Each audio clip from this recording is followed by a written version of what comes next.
வணக்கம் மக்களே, எல்லாரும் எப்படி இருக்கீங்க? நாங்கள் நல்லா இருக்கோம். இன்றைக்கி நம்ம என்ன பண்ண போகிறோம்னா, ஒரு சிக்கன் கிரேவி பண்ண போகிறோம். அதுக்கு தேவையான பொருள் பார்த்தீங்கன்னா, சிக்கனை வாஷ் பண்ணி வச்சுருக்கேன், 2 வெங்காயம் கட் பண்ணி வச்சுருக்கேன், ஒரு 10 பச்சை மிளகாய், பூண்டு ஒரு 5-6 பல், இஞ்சி 2 துண்டு, தயிர் ஒரு 3 ஸ்பூன் வச்சுருக்கேன்.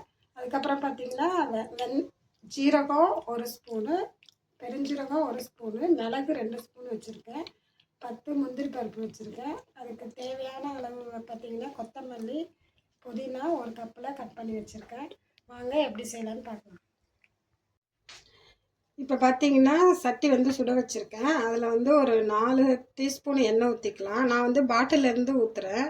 நீங்கள் ஸ்பூன் யூஸ் பண்ணிங்கன்னா ஒரு 4 ஸ்பூனு எண்ணெய் ஊற்றிக்கோங்க. எண்ணெய் நல்லா சூடாகட்டும். சூடானதுக்கப்புறம் நம்ம வெங்காயம் போட்டு வதக்கிக்கலாம். எண்ணெய் பார்த்திங்கன்னா நல்லா சூடாகிட்டு வெங்காயத்தை போட்டுக்கலாம்.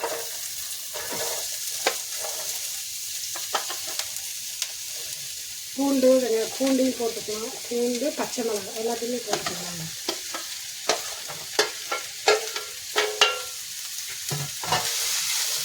போட்டுட்டு இது நல்லா வதங்கணும். இதை மிக்ஸ் பண்ணிவிட்டு இதை நம்ம மூடி போட்டு மூடிடலாம். கொஞ்ச நேரம் நல்லா வதங்கிட்டோம்.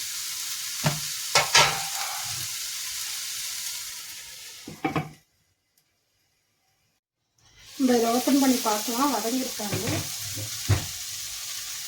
பார்த்தீங்கன்னா கொஞ்ச நேரம் வதங்கிடுச்சு. இதோட இப்போ நம்ம என்ன சேர்க்க போகிறோன்னா, நம்ம ஜீரகம், மிளகு, சோம்பு, அதுக்கப்புறம் முந்திரி பருப்பு எடுத்து வச்சுருந்தோம்ல, அதையும் இதோட சேர்த்துக்கலாம்.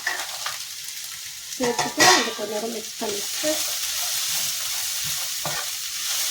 பண்ணிவிட்டு இதை ஒரு 5 மினிட்ஸ் மூடி வைக்கலாம். இதை மூடி போட்டுதான் கொஞ்ச நேரம் ஒரு 5 மினிட் வேகட்டும். இதை பார்த்திங்கன்னா இப்போ ஒரு பிளேட்டில் இதை மாற்றிக்கலாம். மாற்றிட்டு இதை நல்லா ஆறணும். ஆற வச்சு அரைச்சி எடுத்துக்கலாம். இது நல்லா ஆறட்டும். வதக்கி வச்சது பார்த்திங்கன்னா இப்போ நல்லா ஆறிடுச்சு. இப்போ நம்ம இதை அரைச்சி எடுத்துகிட்டு வந்துக்கலாம். இதை எப்படி அரைக்கணும், நல்லா நைஸாக அரைச்சிக்கணும். கொஞ்சம் குறைன்னு அரைச்சிங்கன்னா கிரேவி அவ்வளோவா வராது. கொஞ்சம் நைஸாக அரைச்சிக்கோங்க. வாங்க அரைச்சிட்டு வந்துடலாம். 1 ஸ்பூன் ஆல்ரெடி போட்டுட்டேன். இன்னொரு ஸ்பூன் போட்டுக்கணும். நெய் பார்த்திங்கன்னா நல்லா சூடாகிட்டு இப்போ சிக்கனை அதில் போட்டுக்கலாம்.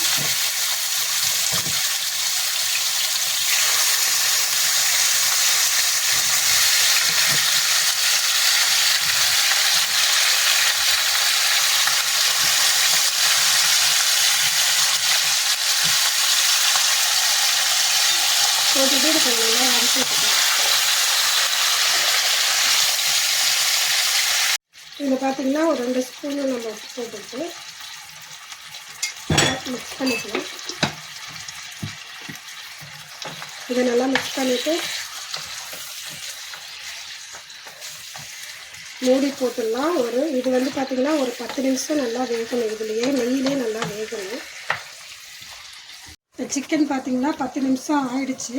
இப்போ புதினா கொத்தமல்லி நம்ம கொஞ்சம் போட்டுக்கலாம். போட்டுட்டு தயிர் வச்சுக்கணும் பார்த்திங்கன்னா, அதையும் நம்ம இதில் கொஞ்சம் போட்டுக்கலாம். தயிர் எல்லாத்தையும் போட்டுட்டு இதை நல்லா மிக்ஸ் பண்ணி விட்டுக்கலாம்.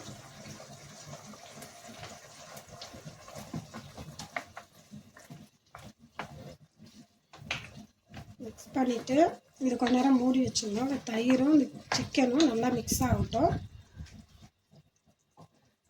இப்போ பார்த்திங்கன்னா சிக்கனு நல்லா வெந்துட்டுருக்கு. ஆல்மோஸ்ட் வெந்துட்டு இப்போ நம்ம அரைச்சி வச்சுருந்தோம் பார்த்திங்கன்னா, அந்த விழுதை இதில் போட்டுடுறேன்.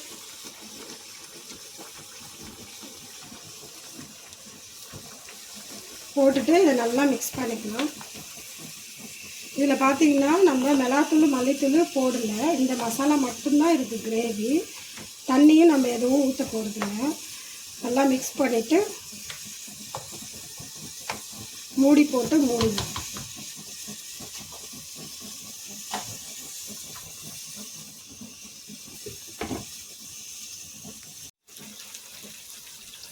சிக்கன் நல்லா வெந்துட்டு இப்போ லாஸ்ட்டில் பார்த்திங்கன்னா கரம் மசாலா 1 ஸ்பூன் போடுறேன். இதில் ஏலக்காய், பட்டை, கிராம்பு இது 3த்தையும் அரைச்சி வச்சுருக்கேன். அதில் 1 ஸ்பூன் போட்டுக்கிறேன். போட்டுட்டு இதை நல்லா மிக்ஸ் பண்ணிக்கணும்.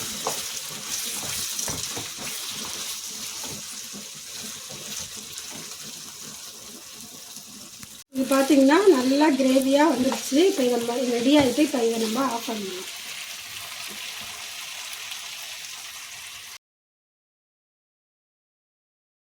சிக்கன் கிரேவி ரெடி ஆகிட்டு நீங்கள் செஞ்சு பார்த்துட்டு எப்படி இருக்குன்னு சொல்லுங்கள். தேங்க்யூ.